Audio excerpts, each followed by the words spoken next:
গুবলু গুবলু সোনা বাবা, ও সোনা বাবা, ও তো ঘুম থেকে আজকে এত ঘুম ঘুম ঘুম হচ্ছে কেন? কেন কাদু কাদু? ও বাবাটা আমার সোনাটা, উঠে উঠে উঠে যা উঠে যা উঠে যা, কলুতে এসো, কলুতে এসো এসো এসো, মাম্মাম বেবু যাবে, মাম্মাম বেবু যাবে তো না। ও মাম্মা এসো এসো এসো, উঠে যা, না কাঁদে না এসো এসো। হ্যালো বন্ধুরা, গুড মর্নিং। তোমরা সবাই কেমন আছো? আশা করছি তোমরা সবাই ভালো আছো। আমিও ভালো আছি। তো চলো বড় মার নাম নিয়ে আজকে দিনটা শুরু করছি। বড় মা যেন সবাইকে ভালো রাখে। তো সকাল সকাল উঠে বুঝতেই পারছো আমি বেরোবো। আর শাড়ি পরে তো নিশ্চয়ই তোমরা অবাকই হয়ে গেছো। কারণ হচ্ছে আমি একদমই শাড়ি পরি না, প্রায় বলতে পারো অকেশান ছাড়া পরাই হয় না। আজকে বেরোচ্ছি, একজন রিলেটিভসদের বাড়ি যাব, দেখো তাই বলে ব্যাগের মধ্যে এক গাদা প্লাস্টিক ভরে দিচ্ছি। কেন বলো তো? আর বলো না, এত বমি হয় গাড়িতে গেলে আমার, যে কি বলবো। ওষুধও খাই, আবার প্লাস্টিকটাও সঙ্গে আমি নিয়ে নিই। অ্যাকচুয়ালি তার বাড়িতে রথের পুজো আছে। তো যোগু যেহেতু আগের বছর রথে হয়েছিল না, ওই জন্য তার আর কি মানত ছিল যোগুর নামে। সে ভীষণ ভালোবাসে যোগুকে, আর না গেলে না উনি ভীষণ রাগ করতেন। ওই কারণে যতই কষ্ট হোক, আগের দিন আর কি বাপের বাড়ি থেকে এলাম, আর রাত্রেবেলা ঘুমোতে ঘুমোতে প্রায় 2-2:30 বেজেই গেছিলো। একটু কষ্টই হচ্ছে সকাল সকাল ঘুম থেকে উঠে রেডি হয়ে যাওয়া। আর বুঝতেই পারছো শাড়ি পরেছি মানে একটু টাইম কনজিউমিং তো অবশ্যই ছিলই।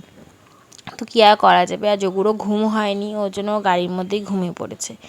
তো প্রথম যাচ্ছি আর কি, বিয়ের পরে না কোনোদিনও যাওয়া হয়নি। উনি অনেক করেই বলেছেন, কিন্তু এইবারে যেহেতু উনার মানত আছে আর এই কারণটার জন্য আর কি যাওয়া হচ্ছে। আর আমাদের চেনা জানা অনেক রিলেটিভসরাই এসেছিলো, সবার সাথেই দেখা হলো, ভালো লাগলো। আর এখানে দেখো জগন্নাথ ঠাকুরকে বরণ করার জন্য সবাই বরণের ডালা নিয়ে আর কি দাঁড়িয়ে আছে। তো এখন এখান থেকে সবাই আমরা গাড়ি করে মন্দিরের দিকে যাব। আর এই যে মন্দিরে যাচ্ছে না সবাই লজেন্স না, যেহেতু জগন্নাথ ঠাকুর বাচ্চা পুচকু, তো ওই জন্য বাচ্চারা যেহেতু লজেন্স খেতে ভালোবাসে তোমরা জানোই, তো ওই জন্য মানে লজেন্সটাকে না হরিণ লুঠের মতো করতে করতে যাচ্ছে। আর সব বাচ্চারা বড়রা সবাই লজেন্সগুলোকে ঘুরিয়ে ঘুরিয়ে তুলছে। আমিও একটা তুলে নিয়েছি ঠাকুরের প্রসাদ হিসাবে আর কি।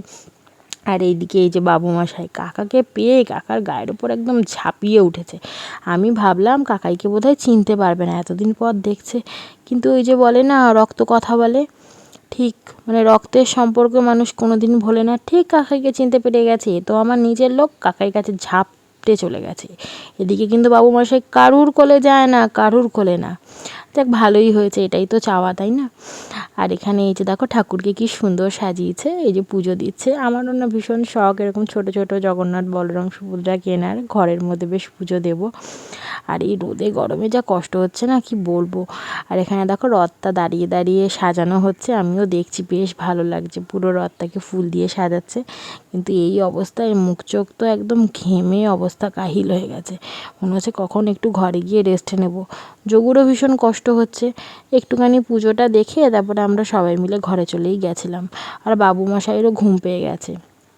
ঘরে এসে ওকে আমি একটু স্নান করিয়ে খাইয়ে ওকে ঘুম পাড়িয়ে দিয়েছি। ও যতক্ষণ ঘুমোচ্ছে ততক্ষণ আমিও একটু গাটা ধুয়ে ফ্রেশ হয়ে নিলাম।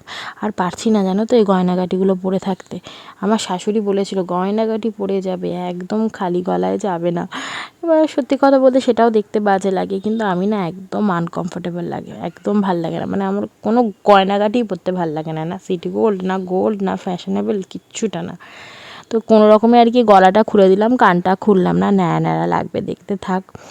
একটু ফ্রেশ হয়ে নিলাম আর কি, যদি একটু পদের লাগে, ভালো লাগছে না। আর শাড়িটাও চেঞ্জ করে নিয়েছি।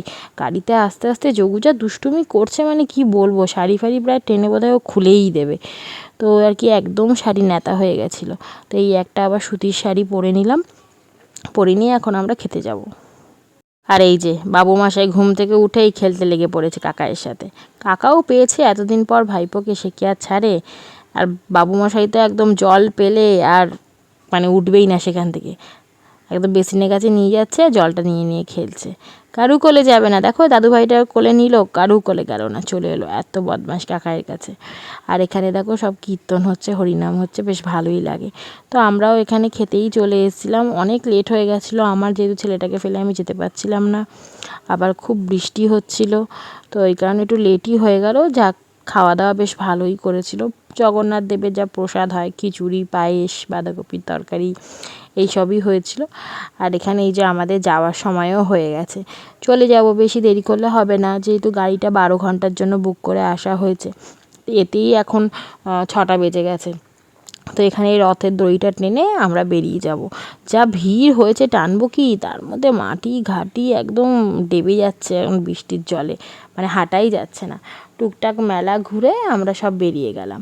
ফেরার সময় রাস্তায় এত জ্যাম ছিল কি বলবো, যেতে 2 ঘন্টা লেগেছিল, তো আসতে 4 ঘন্টা লেগে গেছে। কি বলবো, আর ওই জ্যামে পড়ে শরীর একদম ভাল লাগছিল না, কোনো ভিডিও তুলতে পারিনি, তাই তাড়াতাড়ি ঘরে গিয়ে আর কি শুয়ে গেছি। আর ঘরে পৌঁছতেও প্রায় রাত্রি 10:30 বেজে গেছিলো। তো চলো, আজকের ব্লগটাকে এখানেই শেষ করছি, যেহেতু আর কোনো আমার কাছে ভিডিও ক্লিপ তোলা নেই। আর এখানে দেখো সবাই রথের দড়িটাকে টানছে, আমিও রথের দড়ি একটু টেনে যোগুর মাথায় ছুঁয়ে দিয়েছি। তো চলো, আজকের ব্লগটাকে এখানেই শেষ করছি। আশা করছি তোমাদের দেখতে ভালো লাগলো। যদি ভালো লেগে থাকে ব্লগটা দেখতে, তাহলে প্লিজ চ্যানেলটাকে সাবস্ক্রাইব করে দিও। আর এইদিকে দেখো, বাড়ি এসে বাবু মশাই টেবিলের তলাতে ঢুকে গেছে, আর বেরোতে পারছে না।